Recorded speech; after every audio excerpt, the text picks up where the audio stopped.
Hello, welcome to another Cook With Me Gluten Free. I'm Robin. Thank you so much for joining me for this episode.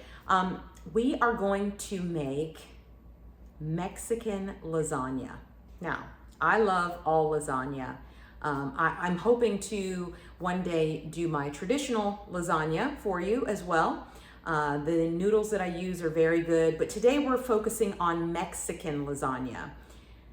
A lot of people make this with flour tortillas that, of course, in our gluten-free community, we can't use unless we make them ourselves or we find someone that's going to make a good homemade flour tortilla.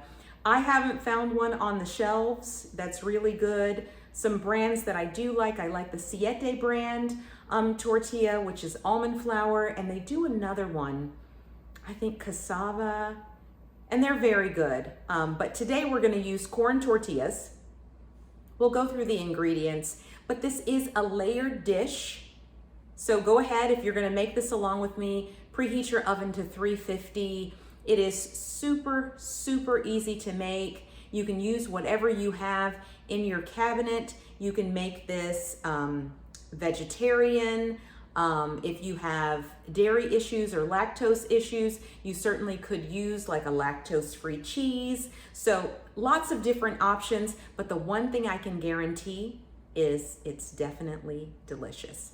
So we'll look at our ingredients. Let's peek at our ingredients and the items we're going to need. I am using ground turkey. You can use ground beef, any ground meat. If you want to do a vegan recipe and use vegan cheese, you certainly could use vegan crumbles. Another Kroger brand, I'm using Kroger brand pinto beans. You can use black beans. You could use any kind of beans you like. You don't have to use beans at all. That's the great part about this recipe. I am using corn tortillas, as I mentioned. I'm not certain how many I'm going to use. I do like to use the street-sized corn tortillas because it's easier to layer. We'll get to that shortly. I chopped up half a medium-sized red onion. Don't have to use onion. Sometimes I like to add a small can of green chilies if I want a little punch on the flavor. And I use the taco seasoning by Kroger as well. Now, according to Kroger's website, this does not have any gluten-containing ingredients. It does not state that it is gluten-free on the back, but according to the website, it is free of gluten allergens. Certainly, if there are other things in the ingredients that you're sensitive to, you may want to be careful with any of these seasoning mixes. If you're familiar with taco seasonings, you know most of them do contain gluten. So the Kroger brand is fantastic. I've not had any reactions or issues to it whatsoever. And lastly, I'm using a Mexican 4-cheese blend. I like to use the farm style shreds. I love Tillamook. So you can use any type of shredded cheese that you like. You can use mozzarella, you can use cheddar, you can use a 4-cheese blend like I'm using. I am using an 8x8 glass Pyrex dish to layer my lasagna. And of course, a skillet to brown our ground turkey. So we're gonna come back, we're gonna brown our ground turkey and then add in our seasoning packet. And let's see where we get from there. I've got the ground turkey in the pan and we're gonna brown this on high heat. And at this point, you can add in any seasonings that you want. So if you like to season your meat prior to adding the seasoning packet, now would be the time to do it.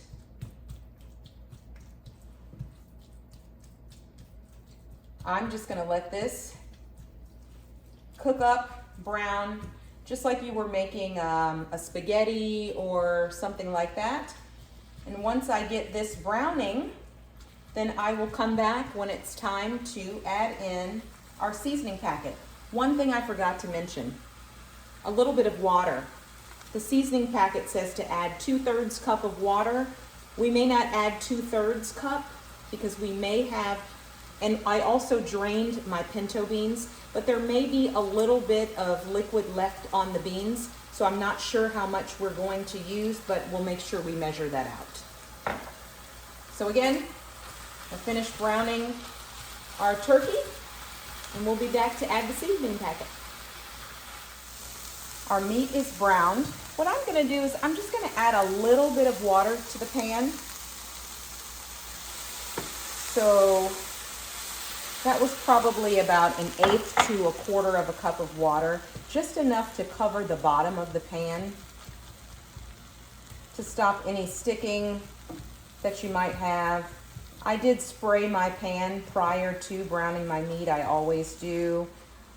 It is a leaner meat, so it does not have as much fat to keep it from sticking as maybe another meat might have. So I'm going to add my taco seasoning. I'm adding it all in. And of course, this is going to thicken just a little bit.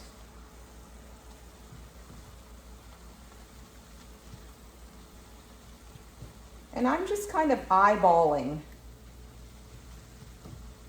to see what the consistency is and to see if I need to add a little bit more water. This seems like there's a lot of residue sticking to the meat there. So I'm going to add a little bit more water. We started here with about 2/3 of a cup, maybe closer to 3/4 in my measuring cup. Now I've got some that's kind of pooling there at the bottom. Not sure if you can see that. I want it to be very flavorful, but I also don't want it to be too runny, because we want the lasagna, the Mexican lasagna, to really come together well.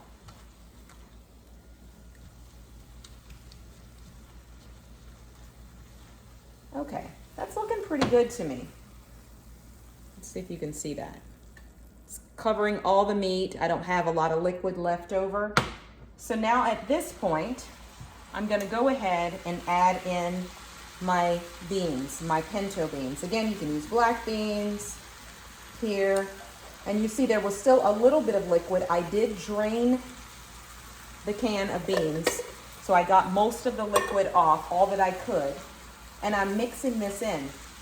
You have an option of just layering this in as one of your ingredients, but I find it to be a lot easier to just mix it with the meat, and it cuts down a step in the process. Before we start the layering process, let's add in our red onion.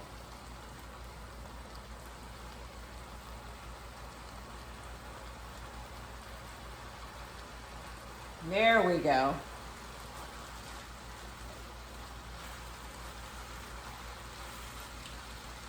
Let's get our onion nice and incorporated. Again, you don't have to add onion. I love onion, especially red onion in Mexican dishes. It just kind of gives it a little extra kick and helps bring out some of the other flavors. All right, we lost a bean, but we got our onions in. It's time to layer. So these are street size corn tortillas. I think the brand that I used, I think it's the Mission brand. It doesn't matter the brand or the size. I like these for ease and simplicity because I can lay down 4. It's the perfect layer. Then I go right in with our meat, bean, and onions.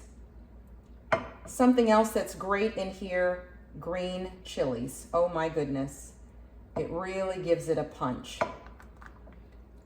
Now, I'm not real fancy when I do this. I just throw it on there and then kind of spread it out. You'll see.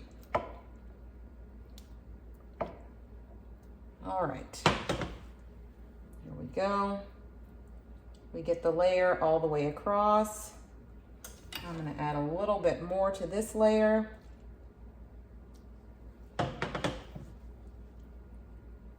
That looks pretty perfect. Just want to make sure that every little bit is covered. Then we're going in with our cheese. However you want to do it. I sprinkle it right out of the bag, whatever works for you. If I see that it's clumped up in a specific area, I just smooth it out with my hands. All right, so we're going in with another layer. Same thing again.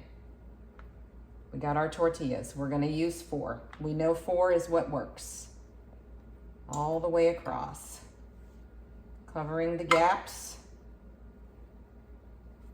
There we go. And if you feel like there's an area, like I feel like the middle part of mine isn't covered, so just fold this tortilla right in half. And I'll go in, cover that gap, cover some gaps on the edge, right there. Go in again with our meat.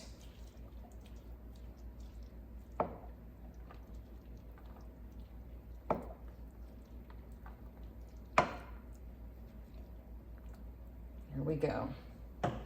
Spreading that out. Looks like we might need a little bit more. It's starting to get messy.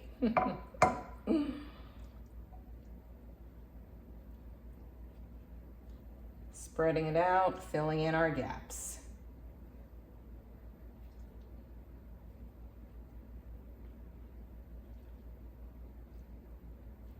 Let's go in with our cheese.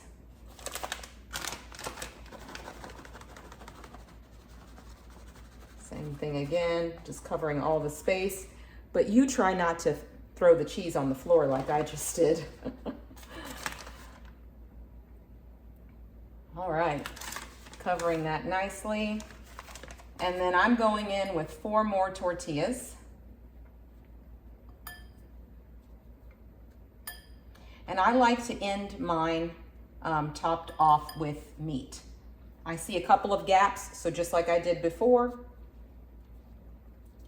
I'm gonna fill in those little spaces that I see just by cutting those, folding them, and using the little pieces and parts where I see little gaps.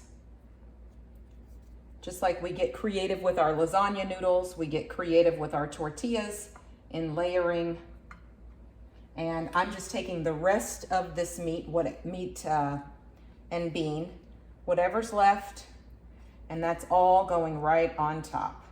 I'm gonna move the pan so you can see what I'm doing here. Again, I'm just putting it all, everything right on top.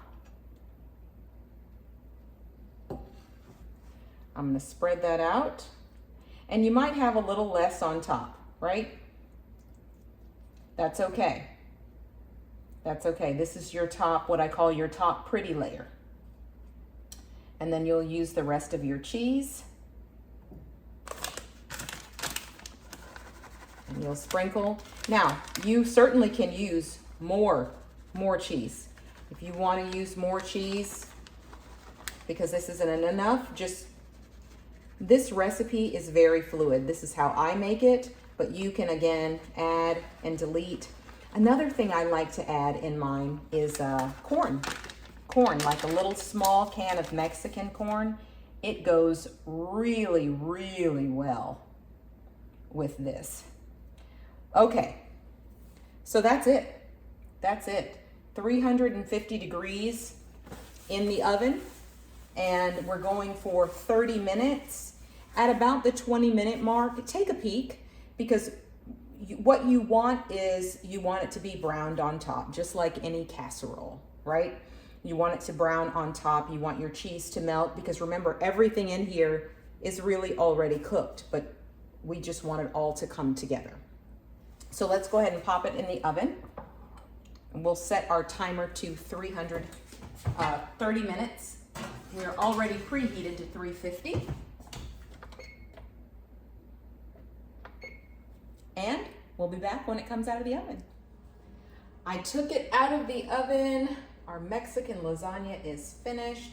I left it in exactly 30 minutes on 350, and I got some light browning on top, just how we want. So with any lasagna or casserole, I'm gonna let that sit for just a few minutes, probably roughly 10 minutes. Then I'm going to get a spatula and I will plate it and give it a taste. Now, you can top this with salsa, sour cream, chopped green onions, anything that you want to sprinkle on top. Pretty much anything that you would put on a taco would work very well on top of the Mexican lasagna. So let's let it cool and we'll be back to taste. Before I do the official taste test, I want you to see how well this comes out after it's had a chance to cool. I'm gonna say this has been cooling probably 7 or 8 minutes, but you can see how well it comes together. It's beautiful. You can see the layering on the side, all those delicious pinto beans. Again, you can use black beans, you can use corn, you can use a combination, use green chilies, use onions, don't use onions. Whatever you like, whatever sounds good, and honestly, whatever you would put on a taco. I topped mine with a little sour cream and salsa there, and now I'm gonna give it a taste. These are all my favorite things. I do love, love, love, love, love Mexican food.